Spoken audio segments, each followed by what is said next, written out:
ಇವತ್ತು ನನಗೆ second shift.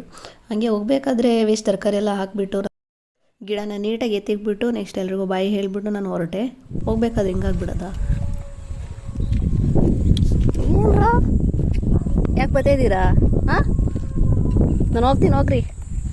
ನಡ್ಕೊಂಡು ಹೋಗ್ಬೇಕಲ್ಲ ಅಂತ ಯೋಚನೆ ಮಾಡಿದ ತಕ್ಷಣ ಆಟೋ ಸಿಕ್ತು. ಆಟೋ ಹತ್ತಿದ್ಮೇಲೆ ನೆಕ್ಸ್ಟ್ ಕ್ಯಾಸ್ ಅಂದ್ರಲ್ಲಿ ಬಸ್ ಸಿಕ್ತು. ಬಸ್ ಹತ್ಕೊಂಡು ಹೋಗ್ಬಿಟ್ಟೆ ನಾನು.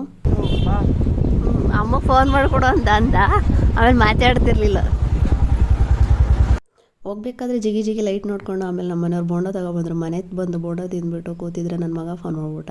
ಇದು ಮುದ್ದೆ ತಿಂತೈತೆ. ವಾವ್, ತೋರ್ಸು ತೋರ್ಸು ತೋರ್ಸು.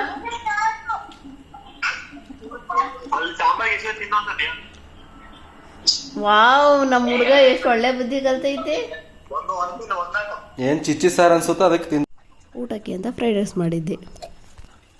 ಟಿವಿ ಥರ ಆದರೆ ಟಿವಿ ಅಲ್ಲ.